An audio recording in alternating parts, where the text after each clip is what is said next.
Friends, good morning. Today I'm here to tell you about the answers, how to solve your question paper of chemistry. ठीक है ना? तो सीखेंगे आज कैसे करते हैं क्वेश्चन पेपर को अटेम्प्ट। सबसे पहला क्वेश्चन आपका था कि क्या कहते हैं कि जब आपका क्या कहते हैं सॉलिड से लिक्विड कन्वर्ट होता है, डेट मीन्स आइस जब वाटर बन रही है यानी कि सॉलिड से लिक्विड कन्वर्ट हो रहा है, तो उस समय पे कौन सी हीट एब्जॉर्ब होती है। तो मैंने आपको क्लास में बताया था, जब सॉलिड से लिक्विड कन्वर्ट होता है तो कौन सी होती है बेटा, लेटेंट हीट ऑफ फ्यूजन होती है। और जब लिक्विड से गैस होती है तो कौन सी होती है, लेटेंट हीट ऑफ वेपोराइजेशन होती है। तो इसका आंसर, पहले का आंसर, फर्स्ट का आंसर होगा आपका B, that is latent heat, यानी कि delta H, and delta H को आप हीट से बता सकते हो। Latent heat of fusion is consume, ठीक है ना। तो इसमें से क्या होगा, latent heat of fusion consume होगी, ठीक है ना, पहले का आंसर। सेकंड का आंसर, सेकंड क्वेश्चन है कि इसमें से सब्लिमेशन किसका होता है। तो मैंने आपको क्लास में बताया था ऑलरेडी कि कैम्फर और नेथलीन बॉल्स का क्या होता है, जो क्या कहते हैं सब्लिमेशन होता है सीधा, वो क्या करते हैं, वो सीधे सॉलिड से गैस में कन्वर्ट हो जाते हैं, ठीक है ना। तो ये जो प्रोसेस होता है सॉलिड से गैस में डायरेक्ट कन्वर्ट होने का, उसको क्या कहते हैं बेटा, सब्लिमेशन। और सब्लिमेशन इन सब में से किसका होगा, सिर्फ कैम्फर का होता है, ठीक है ना। नेक्स्ट क्वेश्चन था कि अर्दन पॉट, यानी कि जो मटका मैंने आपके घर में रखा होता है, उसमें पानी ठंडा कैसे होता है। तो मैंने आपको बताया था बेटा, आपको वेपोराइजेशन और वेपोरेशन के बीच में डिफरेंस पता होना चाहिए। इसके लिए वेपोराइजेशन मतलब क्या होता है, जब सारा का सारा लिक्विड गैस में कन्वर्ट हो जाए तो उसे कहते हैं वेपोराइजेशन। लेकिन जब थोड़ा थोड़ा अमाउंट ऑफ लिक्विड गैस में कन्वर्ट हो, जबकि बॉइलिंग पॉइंट रीच भी नहीं किया है, ठीक है ना, वेपोराइजेशन वेपर बॉइलिंग पॉइंट पे होता है, लेकिन जो ये वेपोरेशन होता है बॉइलिंग पॉइंट से पहले हो जाता है। तो जो सरफेस के पार्टिकल्स होते हैं, जिनको अगर थोड़ी सी काइनेटिक एनर्जी मिल जाए तो वो अपने सब्सटेंस को छोड़ के निकल जाते हैं, उड़ जाते हैं या गैस में कन्वर्ट हो जाते हैं। ऐसे ऐसे इस प्रोसेस को कहते हैं इवेपोरेशन।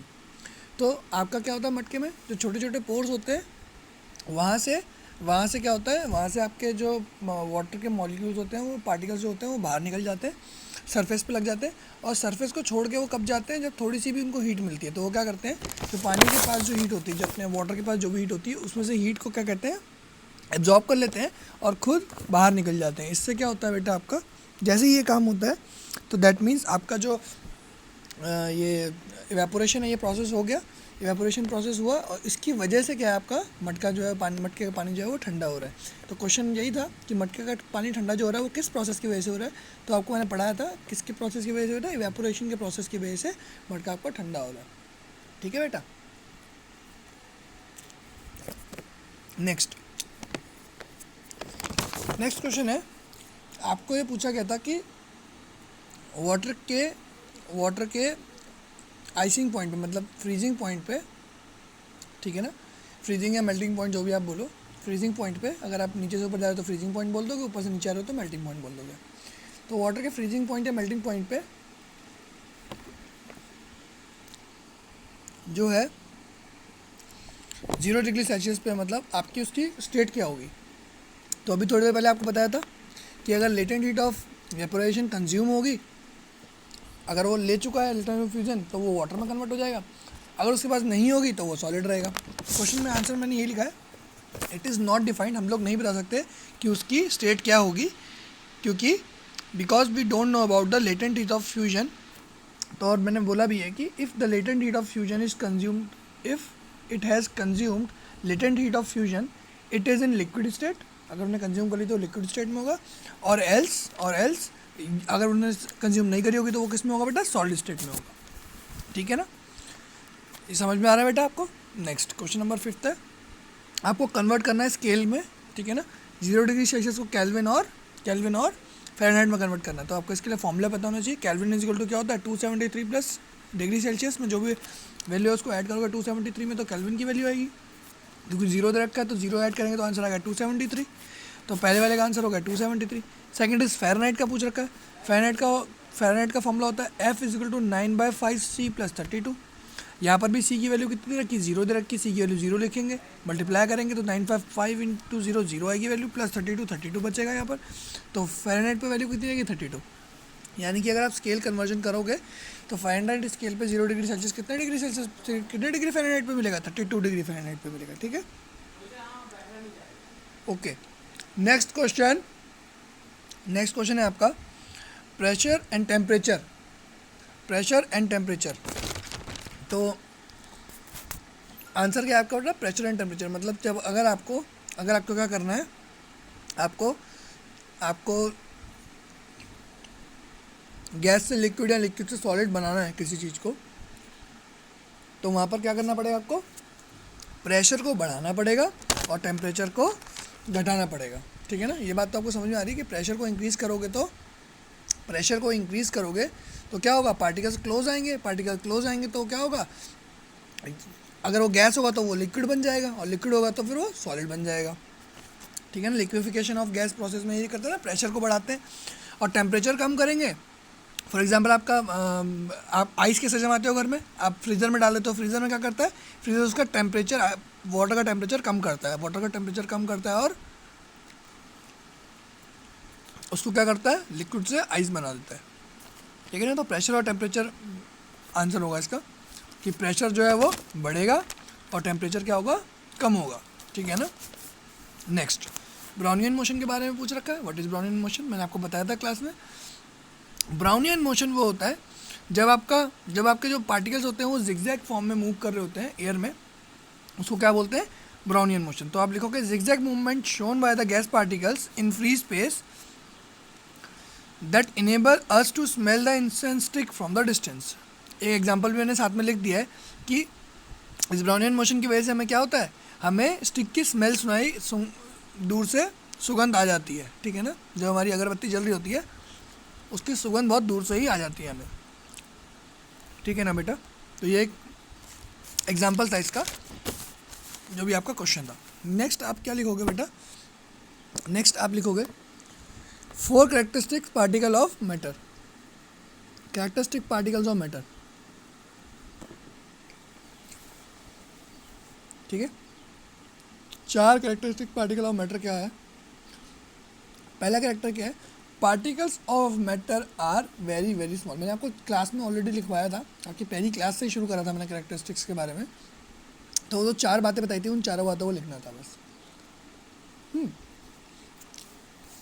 पहली बात थी कि particles of matter very very small, बहुत छोटे होते हैं, पता है आपको। Next is they have space between them. ठीक है ना? जब हमने क्या कहते हैं KMnO4 को डाइल्यूट करा था तो उससे हमें पता चला था कि वो बहुत छोटा होता है। जब चीनी मिलाई थी तो हमें पता चला था कि उसमें they have spaces between them. उसके बाद क्या था? They are constantly moving. ठीक है ना? They are constantly moving. ठीक है ना? जब हमने कोई चीज़ किसी, जैसे मान लो CSO4 किसी चीज़ में मिक्स किया या इंक को हमने पानी में मिक्स किया, तो हमें दिख रहा है कि इंक के पार्टिकल कॉन्स्टेंटली मूव करते रहते हैं उसमें। ठीक है ना? जो डिफ्यूजन का प्रोसेस होता है वो इसकी वजह से होता है। और फोर्थ जो आपका कैरेक्टरिस्टिक है वो क्या बेटा?